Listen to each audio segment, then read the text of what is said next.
Dear students, welcome back. जैसा मैंने आपको बोला था कि लेट नाइट में एक और वीडियो और सिविल सर्विसेज की आज प्रीलिम्स की एग्जाम हुई है। उसमें 100 क्वेश्चन जीएस पेपर वन में पूछे जाते हैं, जिसमें से कि 15 टू 18 के आसपास जो है इंडियन पॉलिटी और कॉन्स्टिट्यूशन पे होते हैं, जो सभी एग्जाम के लिए इंपॉर्टेंट हैं, जो यूजीसी नेट दे रहे हैं या पीजी एंट्रेंस टेस्ट, मेरे सभी स्टूडेंट के लिए। इसलिए मैंने कोशिश किया है कि सिविल सर्विसेज के नॉट ओनली 2021 लेकिन बहुत सारे सालों के पॉलिटी के क्वेश्चन को रिव्यू करने से आपको काफी फायदा होगा। और जो सिविल सर्विसेज एस्पिरेंट है मेरे स्टूडेंट, उनके लिए तो ये बहुत इंपॉर्टेंट है ही। As usual lots of additional information के साथ में हम लोग डिस्कस करेंगे। So let us begin. First question है, टोटल करीब 18 क्वेश्चन है। मैंने कुछ जो है नेशनल मूवमेंट का भी ले लिया है, जो हिस्ट्री पोर्शन के एक दो हैं, क्योंकि वो भी पॉलिटी में कवर होते हैं बीएचयू एंड अदर्स में, तो वो भी इंपॉर्टेंट हैं। वैसे देखा जाए तो करीब 15 क्वेश्चन आपको इंडियन पॉलिटी पे है। अब 100 में 15 मतलब 15%, ये बहुत हाई है। वहां पे जहाँ की कट ऑफ बहुत लो जाता है, उस पर भी हम लोग चर्चा करेंगे कट ऑफ कितनी जाती है। तो फर्स्ट क्वेश्चन है, under the Indian constitution concentration of wealth violate, जब मतलब डिस्ट्रीब्यूशन जो है वेल्थ का, डिस्ट्रीब्यूटिव जस्टिस यदि नहीं हो, तो वो किस कॉन्स्टिट्यूशन के किस पार्ट को वायलेट करता है? क्या राइट टू इक्वलिटी वो करता है? तो ये मुश्किल है कहना, क्योंकि राइट टू इक्वलिटी जो है वो डिस्क्रिमिनेशन से आपको बचाती है। किसी ग्राउंड पे डिस्क्रिमिनेशन नहीं होगा, लेकिन वो ये नहीं कहती है कि कंट्री में वेल्थ का डिस्ट्रीब्यूशन जो है इक्वल होगा। ये इक्वलिटी राइट टू इक्वलिटी में नहीं है, इस बात को आपको याद होना चाहिए। ये जो बात है, ये इकोनॉमिक राइट है और सब्सटेंशियल इक्वलिटी है। इसको इक्वलिटी ऑफ आउटकम बोलते हैं, और वो फंडामेंटल राइट में है ही नहीं। अमीर गरीब के बीच में खाई नहीं होगी, ऐसा नहीं है। वो कहाँ पे है? वो directive principle of state policy में है। और वो कहाँ है वो भी मैंने यहाँ दिया है, आर्टिकल 39 बी और सी में।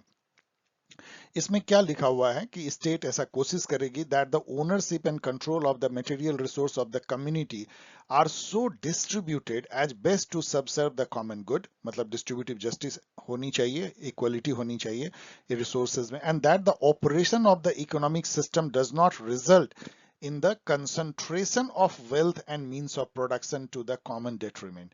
साफ साफ लिखा हुआ है कि कंसंट्रेशन ऑफ वेल्थ नहीं होना चाहिए, और एक ही ग्रुप के पास में या कुछ ही व्यक्तियों के पास मींस ऑफ प्रोडक्शन नहीं हो जाना चाहिए, जो कैपिटलिस्ट सिस्टम में होता है। तो directive principle state policy 39 BC, और इसीलिए 39 बीसी को इतना इंपॉर्टेंस दिया गया है कि यदि इससे इसके लिए कोई इंडिया में एक्ट बनता है, तो वो फंडामेंटल राइट 14 और 19 जो है उसके ऊपर उसको वैल्यू दी गई है। मतलब 14 और 19 के बेसिस पे उस एक्ट को, जो 39 बी सी के इंप्लीमेंट करने के लिए बनाया गया है, supreme court null and void नहीं कर सकती है। इस बात को आपको समझना चाहिए, बहुत जगह पूछा जाएगा। तो इसलिए सही आंसर है, डीपीएसपी को वायलेट करती है, ना तो राइट टू फ्रीडम को करती है, ना कॉन्सेप्ट ऑफ वेलफेयर, ऐसा कुछ नहीं कर सकते हैं, और राइट टू इक्वलिटी को भी नहीं करती है। तो ये मीडियम लेवल का क्वेश्चन मेरे हिसाब से है।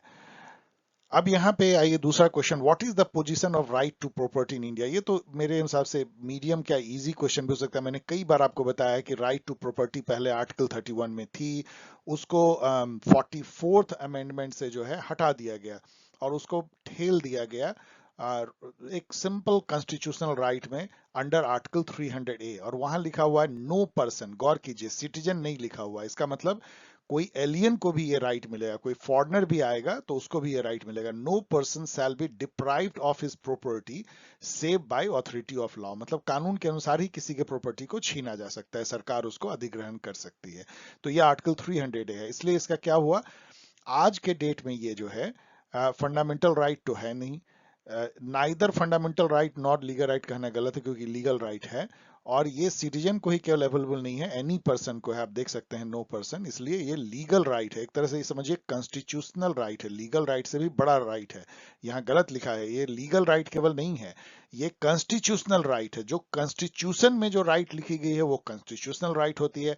यदि वो किसी एक सिंपल एक्ट से होती तो वो लीगल राइट होती, लेकिन ये कॉन्स्टिट्यूशनल राइट है जो किसी भी पर्सन को अवेलेबल है, फॉरेनर या सिटीजन। अब ये जो क्वेश्चन है ये तो एक रिपीटेड क्वेश्चन है, मैंने 2020 के भी क्वेश्चन में ये देखा था सिविल सर्विसेज में कि कॉन्स्टिट्यूशनल गवर्नमेंट के मायने क्या होता है। कॉन्स्टिट्यूशनल गवर्नमेंट मतलब वो होता है, वो सरकार जो कॉन्स्टिट्यूशन के अनुसार चले, आर्बिट्ररी जो है वो जो मर्जी आए वो नहीं कर सकती है, उसकी अपनी मर्जी नहीं चलेगी, जो कॉन्स्टिट्यूशन में लिखा हुआ है वही उसको फॉलो करना पड़ेगा। एक तरह से वो लिमिटेड गवर्नमेंट होती है जो यहाँ लिखा गया है, एक government limited by the terms of the constitution. तो लिमिटेड गवर्नमेंट जो लिबरल डेमोक्रेसी का है वो कॉन्स्टिट्यूशन से गाइडेड होती है। कॉन्स्टिट्यूशन उसको एक बाउंड्री, एक दायरा बांध देता है और उसी के अंदर में गवर्नमेंट को एक्ट करना पड़ता है।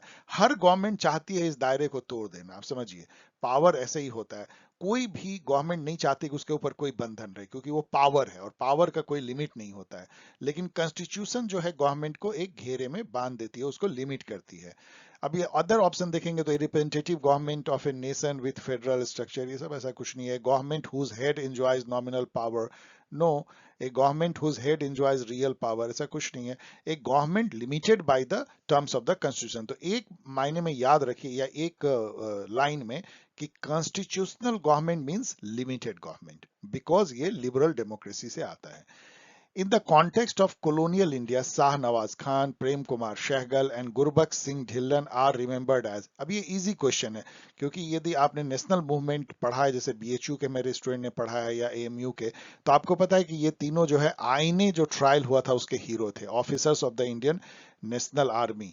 और ये ब्रिटिश आर्मी से डिफेक्ट करके जो आजाद हिंद फौज में चले गए थे और उस पर आईने ट्रायल हुआ था रेड फोर्ट में, और इन तीनों को बचाने के लिए कोशिश हुई थी। तो उस पर पूरे कंट्री में एक तरह से एक इवोक हुआ था एक नेशनलिज्म का 1945-46 सब में। तो ये काफी इजी क्वेश्चन है। What was the exact constitutional status of India on 26 जनवरी 1950? ये आपको क्वेश्चन घुमा के ऐसे कह रहा है कि जब कॉन्स्टिट्यूशन बना था तो प्रियम्बल में इंडिया को कैसे डिफाइन किया गया था। ए डेमोक्रेटिक रिपब्लिक नहीं, इसमें कुछ छूट रहा है। ए सॉवरेन डेमोक्रेटिक रिपब्लिक, यस, ये कहा गया था कि India is a sovereign democratic Republic. बाद में उसमें सोशलिस्ट और सेकुलर ये दो वर्ड जो है 42nd अमेंडमेंट से जो है वो इंसर्ट किया गया था इंदिरा गांधी ने 1976 में। तब ये हो गया a sovereign socialist secular democratic Republic.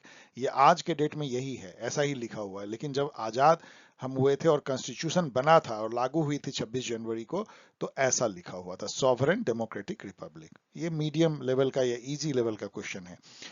At the national level, which ministry is the nodal agency to ensure effective implementation of Scheduled Tribe and other traditional forest dwellers recognition of Forest Right Act 2006? ये एक act है जो कि जो जो जंगल के आसपास जो ट्राइबल ग्रुप होते हैं उनको कुछ राइट देता है फॉरेस्ट के प्रोड्यूस को चुनने का उस पर, क्योंकि वो डिपेंडेंट है।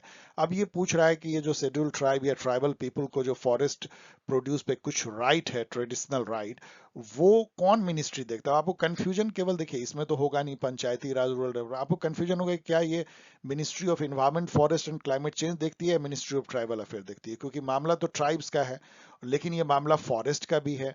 तो ये दोनों में आप कंफ्यूज हो सकते हैं। लेकिन ठीक है, आप जानते हैं तो जानते हैं, या आप गेस भी कर सकते हैं कि ये मिनिस्ट्री ऑफ ट्राइबल अफेयर्स है। ये बस आपको जानना है, ऐसा कोई गेस करना तो बहुत डिफिकल्ट है, क्योंकि कई ऐसे इंडियन गवर्नमेंट में आपको गेस करना बहुत डिफिकल्ट है कि कौन मामला कौन देखता है। कोई बहुत जगह लॉजिक नहीं चलता है, कई मिनिस्ट्री में ओवरलैप है, एक काम एक देखता है, दूसरा काम दूसरा देखता है।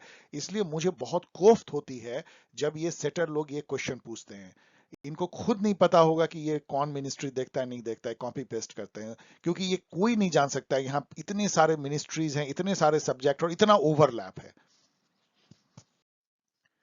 A legislation which confers on the executive or administrative authority an unguided and uncontrolled discretionary power in the matter of application of law violates which of the following articles of the constitution?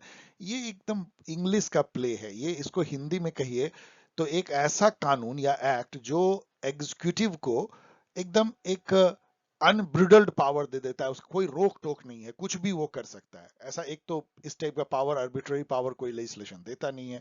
यदि वो legislation होगा तो वो नल and void होगा article 13(2) के तहत, क्योंकि वो कोई ना कोई फंडामेंटल राइट को काटेगा, हमारा जो है जो जो हमें दिए गए हैं फंडामेंटल राइट, आर्टिकल 12 से लेके और 35 तक में।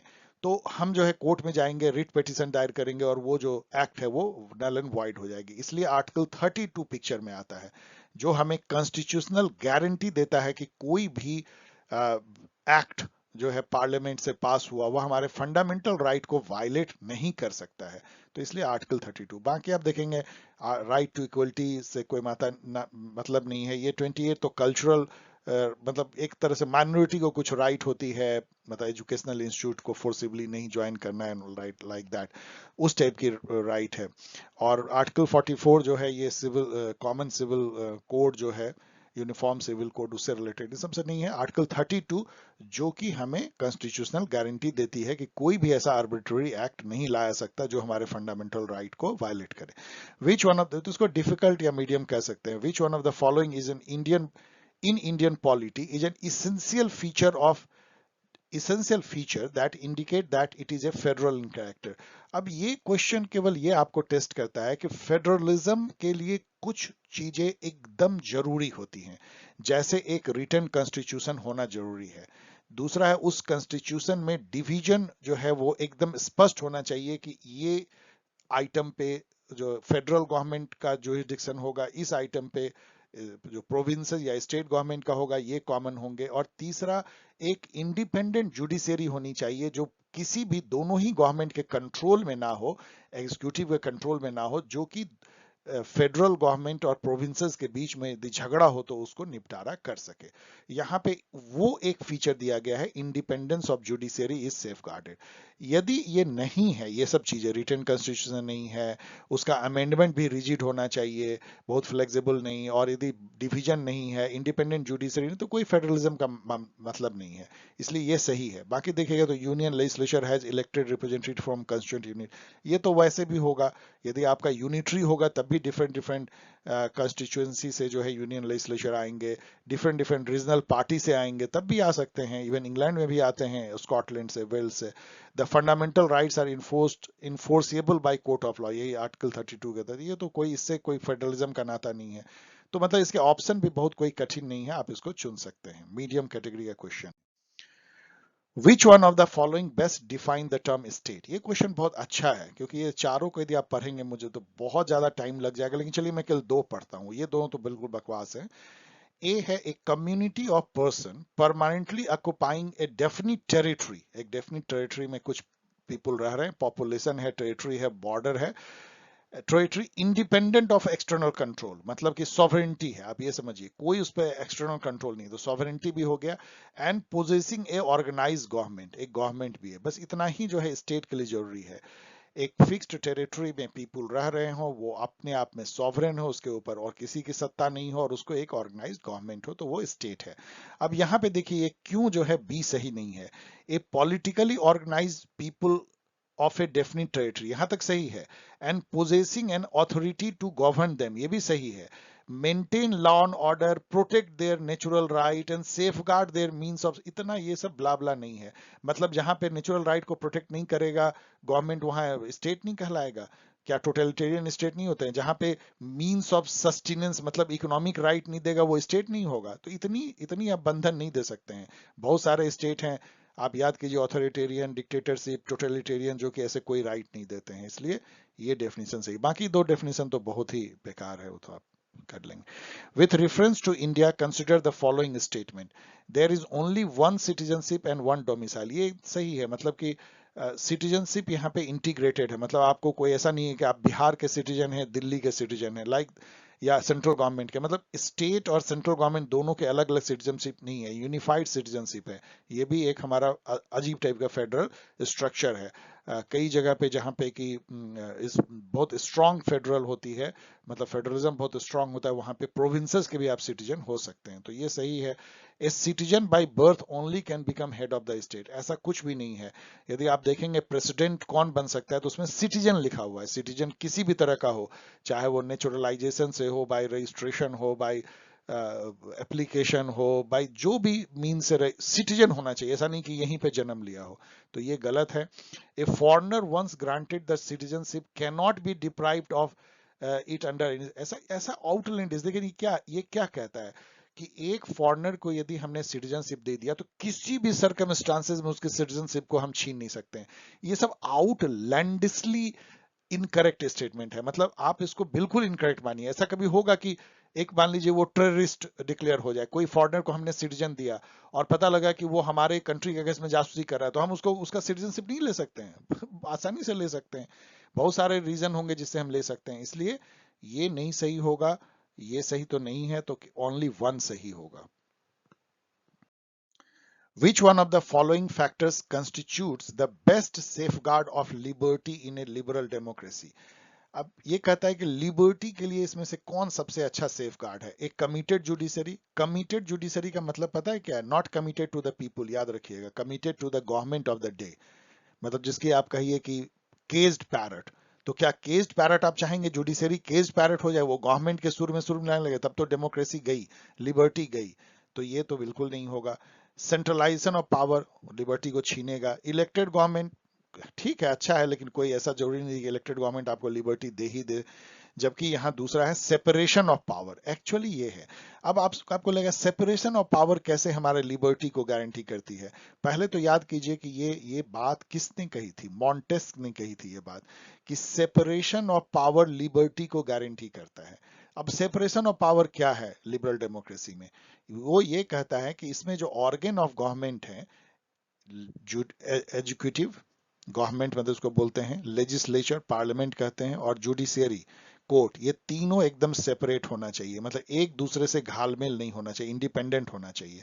यदि ये इंडिपेंडेंट है तो लिबर्टी का हनन नहीं होगा, क्योंकि चेक एंड बैलेंस बना रहेगा। एग्जीक्यूटिव यदि लिबर्टी को काटने की कोशिश करेगी, जज सामने आएंगे, जुडिशरी सामने आएगी, लेजिस्लेचर सामने आएगी। लेजिस्लेचर कोई ऐसा एक्ट बनाएगा जो हमारे लिबर्टी को कम करेगा, जुडिशरी सामने आएगी। लेकिन ये तभी आएगी जबकि इन तीनों में सेपरेशन हो, घालमेल नहीं हो। तो इसलिए बहुत इंपॉर्टेंट है, और ये मॉन्टेस के ही थॉट से निकलता है। इनफैक्ट इसमें एक और क्वेश्चन पूछा जाता है जो कई पीजी टेस्ट में पूछे गए हैं, यूजीसी नेट में भी, कि मॉन्टेस्क ने जो सेपरेशन ऑफ पावर का डॉक्ट्राइन दिया था, उसके पीछे उनकी मंशा क्या थी? मंशा थी टू सेफगार्ड लिबर्टी, ये याद रखिए आप। With reference to Indian judiciary, consider the following statement. Any retired judge of the Supreme Court of India can be called back to sit and act blah blah। मतलब basically ये कहता है कि क्या चीफ जस्टिस जो है किसी retired जज को कह सकते हैं कि प्लीज आप रिटायरमेंट छोड़िए, आइए सुप्रीम कोर्ट में बैठिए और यहाँ पे जज का कुछ दिन काम कीजिए, जरूरत है। ये पहला ऑप्शन है। दूसरा है कि high court in India has the power to review its own judgement as the supreme court does. अब इसके पहले कि हम आपका इसका आंसर दें, चलिए कुछ कॉन्स्टिट्यूशन में झांकते हैं। आर्टिकल 128 क्या कहता है, पढ़िए। Attendance of retired जजेज eight sitting of the supreme court, CJI में with the previous consent of the president request any person who has held the office of ए जज of the supreme court to sit and act as a जज। तो ये लिखा हुआ है constitution में article 128 में कि यस, ऐसा कर सकता है, चीफ जस्टिस कह सकता है रिटायर्ड जजेस को कि आइए और बैठ के जजमेंट दीजिए with the permission of president. तो ये ट्रू है। और a high court in India has the power to review its own judgement. इसके लिए पढ़िए आर्टिकल 137, ये कहता है कि review of judgement of order by supreme court subject to the provisions of any law made by parliament और any rule made under article 145, the supreme court shall have power to review any judgement pronounced और order made by it. तो अपने ही judgement को review करने का जो power है वो सुप्रीम कोर्ट को कॉन्स्टिट्यूशन देता है। अब हाई कोर्ट के बारे में ऐसा कुछ लिखा हुआ है नहीं, तो 226 में भी नहीं लिखा है, आगे भी नहीं लिखा है। लेकिन अब कई कोर्ट जो है, खास करके अभी केरला अभी 2021 में उसने कहा नहीं, 226 आर्टिकल में हमको है पावर हाई कोर्ट को, क्योंकि हम कोर्ट ऑफ रिकॉर्ड हैं, इसलिए अपने जजमेंट को हम भी जो है वो रिव्यू कर सकते हैं। अब लेकिन चूंकि कॉन्स्टिट्यूशन में नहीं लिखा हुआ है और ये इंटरप्रिटेशन से कोई कोई हाई कोर्ट बोल रहा है, तो ये मेरे अनुसार से इसको सही मानना गलत है। अभी ये हाई कोर्ट, ये इंटरप्रिटेशन है, कॉन्स्टिट्यूशनल वैलिडिटी अभी इसकी नहीं है, इसलिए केवल वन जो है मेरे अनुसार से सही है। अब ऑफिशियल आंसर मैंने देखा नहीं, हो सकता है कुछ भी हो सकता है, तो उस पर चैलेंज भी किया जा सकता है। We adopted parliamentary democracy based on the British model, but how does our model differ from that model? ये बहुत ही अच्छा क्वेश्चन है। देखिए, ब्रिटेन में जिससे हमने लिया है वहां पार्लियामेंट्री सॉवरेनिटी है, मतलब पार्लियामेंट सोवरेन है। वहां जुडिशियल रिव्यू कोर्ट को अलाउड नहीं है कि पार्लियामेंट ने कोई एक्ट बनाया, कोई अमेंडमेंट किया तो उसकी कॉन्स्टिट्यूशनल वैलिडिटी पे बैठ जाएगी कोर्ट। ये इंग्लैंड में अलाउड नहीं है, अमेरिका में है। अमेरिका में सुप्रीम कोर्ट जो है वो सुप्रीम है, वो गार्जियन ऑफ कॉन्स्टिट्यूशन है, कॉन्स्टिट्यूशन सुप्रीम है, जस्ट लाइक। तो हमने यहाँ पे अमेरिका की तरफ हम चले गए हैं जुडिशियल रिव्यू होने में। हमने पार्लियामेंट के लेजिस्लेटिव पावर को लिमिट कर दिया है बेसिक स्ट्रक्चर डॉक्ट्राइन से। केशवानंदा भारती केस में आया था जिसमें ये फाइनल डिसीजन हो गया कि पार्लियामेंट की जो लेजिस्लेटिव पावर है वो लिमिटेड है, वो सब कुछ कर सकता है लेकिन कोई भी ऐसा कॉन्स्टिट्यूशन में चेंज नहीं कर सकता है जो कि बेसिक स्ट्रक्चर को ही बदल दे।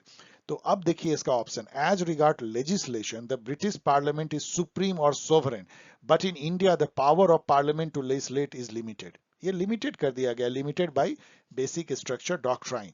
इसके अलावा कोई भी जो एक्ट पार्लियामेंट से पास होता है उसकी कॉन्स्टिट्यूशनल वैलिडिटी पे सुप्रीम कोर्ट बैठ जाता है, जो यहाँ कहा गया। In India matters related to constitutionality of the amendment of an act और कोई भी act of the parliament are referred to the constitution bench by the supreme court. इन दोनों मामलों में मेरे अनुसार से बोथ 1 और 2 सही है, जहां कि हम हट गए हैं, अलग हो गए हैं, क्योंकि हमने पार्लियामेंट के पावर को यहाँ लिमिट कर दिया है और सुप्रीम कोर्ट उस पे ऊपर बैठ सकता है, उसकी कॉन्स्टिट्यूशनलिटी पे फैसला दे सकता है, जिसको जुडिशियल रिव्यू कहते हैं। Right to privacy is protected under which article of the constitution of India? ये इजी क्वेश्चन होना चाहिए, क्योंकि राइट टू प्राइवेसी हो, चाहे राइट टू क्लीन एयर हो, चाहे राइट टू हेल्थ हो, राइट टू शेल्टर हो, राइट टू फूड हो, जितने भी हमें फंडामेंटल राइट एक्सटेंड किए गए हैं वो सब एक ही राइट टू लाइफ से आते हैं, right to life and personal liberty. क्योंकि प्राइवेसी यदि नहीं है तो आप डिग्निटी के साथ नहीं जी सकते हैं। और सुप्रीम कोर्ट का ये कहना है कि आर्टिकल 21 में जो हमें राइट एंड पर्सनल लिबर्टी का अधिकार है, वो उसमें ये भी अधिकार निहित है कि हम डिग्निटी के साथ जिए, कैसे ही नहीं जिए, और डिग्निटी के साथ जीने में हमें जो है प्राइवेसी चाहिए। इसीलिए right to privacy is right to life basically. With reference to union government consider the following statement. अब ये क्वेश्चन थोड़ा डिफिकल्ट है, क्योंकि ये इतनी पुरानी बात करता है। एन गोपाला स्वामी अयंगर कमेटी, अब ये 1950 में समझिए कमेटी बनी थी। ये अयंगर साहब जो हैं ये ड्राफ्टिंग कमेटी के 7 मेंबर जो थे कॉन्स्टिट्यूशन के, उसमें भी शामिल थे। बाद में इनको आज़ादी मतलब कॉन्स्टिट्यूशन बनने के बाद इनको एक एडमिनिस्ट्रेटिव रिफॉर्म कमेटी जैसा बना था, उसमें वो चेयरपर्सन होंगे। उन्होंने रिपोर्ट दिया था, अब क्या था ये तो मैं खोज भी नहीं पाया, मैंने ऑफिशियल आंसर अभी तक देखा नहीं लेकिन ये जरूर मैं नेट पे मैंने पढ़ा कि ये एडमिनिस्ट्रेटिव रिफॉर्म पे इन्होंने एक रिपोर्ट दी थी। उस रिपोर्ट को भी मैंने पढ़ने की कोशिश की आप लोगों के लिए, लेकिन उसमें इतना लंबा रिपोर्ट है कि मैं नहीं खोज पाया। लेकिन जब एक बार है कि यदि उन्होंने एडमिनिस्ट्रेटिव रिफॉर्म पे कोई रिपोर्ट दी थी तो फिर इसके अंदर की बात झूठ नहीं होगी। इसमें यह कहता है कि एक सेक्रेटरी और एक मिनिस्टर जो है स्पेसिफिकली एडमिनिस्ट्रेटिव रिफॉर्म के लिए बनाया जाए, तो ऐसा कहा होगा उन्होंने। मेरे अनुसार से ये ट्रू है। इन 1970 द डिपार्टमेंट ऑफ पर्सनल, कार्मिक विभाग जो है सेंटर में बनाया गया और उसको सीधा जो है वो प्राइम मिनिस्टर के अंदर में रखा गया। और ये बना था एडमिनिस्ट्रेटिव रिफॉर्म कमेटी कमीशन, जो 1966 में थी। मोरारजी देसाई इसके चेयरपर्सन थे, एआरसी बोलते हैं, फर्स्ट एआरसी। ये 1966 में बनी थी। पूछा जाता है सेकंड एआरसी तो और ज्यादा पूछा जाता है। इसके चेयरमैन बीरप्पा मोइली थे जो कर्नाटका के चीफ मिनिस्टर रहे थे। ये तो बहुत बार पूछा जाता है। तो दो ही अभी तक एडमिनिस्ट्रेटिव रिफॉर्म कमेटी बनी है। तो फर्स्ट रिफॉर्म कमेटी ने रिकमेंड किया था department of personal prime minister के अंदर, तो ये जो है सही है। तो ये भी सही है और ये भी सही है मेरे अनुसार से, जो मैंने थोड़ी बहुत रिसर्च की, इसलिए बोथ 1 और 2। नेक्स्ट क्वेश्चन देखिए। In India, there is no law restricting the candidate from contesting in one Lok Sabha election from 3 constituency. मतलब ये कहता है कि कोई रोक टोक नहीं है इंडिया में कि 3 कंस्टिट्यूएंसी से भी कोई खड़ा हो सकता है। ये गलत है। यहाँ पे 1966 के पहले तो ये सही था, लेकिन जब ये एडमिनिस्ट्रेटिव रिफॉर्म कमीशन आई तो उसके बेसिस पे peoples representation of people act जो है उसमें मॉडिफाई किया गया। उसका जो सेक्शन 33 है उसमें अब कर दिया गया है कि मैक्सिमम 2 कंस्टिट्यूएंसी से आप खड़े हो सकते हैं। इसलिए आप देखते हैं कि राहुल गांधी हो, चाहे प्रधानमंत्री मोदी हो, बहुत लोग, वाजपेयी जी भी, आडवाणी जी भी, बहुत लोग दो कॉन्स्टिट्यूंसी से खड़े होते थे, अभी भी खड़े होते हैं। तो वो दो से ही खड़े हो सकते हैं, उससे अधिक नहीं। तो ये तो गलत है, ये फॉल्स है, ये गलत है। In 1991 Lok Sabha election, Shri Devilal contested from 3 Lok Sabha constituency. अब ये देखिए, इतना भ्रामक स्टेटमेंट है। यदि 1966 के बाद आप दो से अधिक खड़े नहीं हो सकते, तो देवीलाल 3 से खड़े कैसे होंगे? तो आप तो इसको सीधा कट कर दीजिएगा। लेकिन बात ये है कि ये गलत है पूछने, मेरे अनुसार से ये रॉन्ग क्वेश्चन है। ये बेसिकली देवीलाल खड़े हुए थे, क्योंकि उस साल मल्टीपल टाइम इलेक्शन हुआ था, तो उसमें वो तीन मतलब कंस्टिट्यूंसी हो गई थी। ऐसा नहीं था कि एक ही चुनाव में वो तीन में खड़े तो हो नहीं सकते थे। लेकिन ये बात सही है कि तीन कंस्टिट्यूंसी से वो खड़े हुए थे, इसलिए ये ट्रू है। लेकिन ये ट्रू सही मायने में ट्रू नहीं है, ये भ्रामक है, इसलिए क्वेश्चन ही मेरे अनुसार से गलत है। ये वाली तो बात जो है, इसमें क्या लिखा हुआ है, ये अभी तक रूल बना नहीं है। ये बार बार इलेक्शन कमीशन कहता है लॉ कमीशन को कि बॉस प्लीज ऐसा रूल बना दो, अभी तक रूल बनी नहीं है। इसमें यह है कि आप दो जगह से खड़े हो सकते हैं, लेकिन यदि आप एक सीट छोड़ते हैं तो वहां बाय इलेक्शन होगी, तो उसका खर्चा वो पार्टी देगी जिसका वो कैंडिडेट था, जिससे कि वो डेटर हो, मतलब जिससे कि वो ना खड़े हो दो से। लेकिन अभी तक इस पे लॉ बना नहीं, इसलिए ये फॉल्स है। तो एक ही सही है, ओनली टू जो है सही है, वो भी सही जो है सही सही में सही नहीं है। नेक्स्ट क्वेश्चन, ये दोनों मैंने जो है वो नेशनल मूवमेंट से ले लिया है, वो भी इंडियन पॉलिटी का पार्ट आप मान सकते हैं। Consider the following statement, the Montagu Chelmsford reform. आप जानते हैं गवर्नमेंट ऑफ इंडिया एक्ट 1919, जिससे कि प्रोविंसेस में डायरची दिया गया था, आपको पीजी इंट्रेंस टेस्ट में पूछा जाता है। उससे जो है सिख एंड अदर कम्युनिटी को सेपरेट इलेक्ट्रोड भी बढ़ाया गया था, दिया गया था। तो ये कहता है कि इससे सभी वुमेन को इंडिया में वोटिंग का राइट दे दिया गया। ऐसा कभी होगा क्या? आपको पता है कि उसमें इंग्लैंड में तो नहीं दिया गया था, तो कई कंट्री में नहीं दिया गया था, अमेरिका में नहीं दिया गया था, तो इंडिया में ये सब, ये आउटलैंडिशली जो है इनकरेक्ट स्टेटमेंट है। मतलब इसको आप कॉमन सेंस से इसको फॉल्स कर सकते हैं। अब दूसरा है कि the government of India act 1935 gave women reserve seat in legislature. अब यहां देखिए तो फैक्ट ये है कि गवर्नमेंट ऑफ इंडिया एक्ट ने सेपरेट इलेक्टोरेट दिया था डिप्रेस क्लास, वुमेन और लेबरर को। लेकिन मतलब सेपरेट इलेक्टोरेट तो लागू नहीं हुआ था, तो रिजर्व सीट में वो कन्वर्ट हो गया था, इसलिए एक तरह से उसको आप रिजर्व सीट मान सकते हैं। तो टू सही है, तो ओनली टू इसमें से जो है सही है। विथ रेफरेंस टू 8 अगस्त 1942 Indian history, which one of the following statement is correct?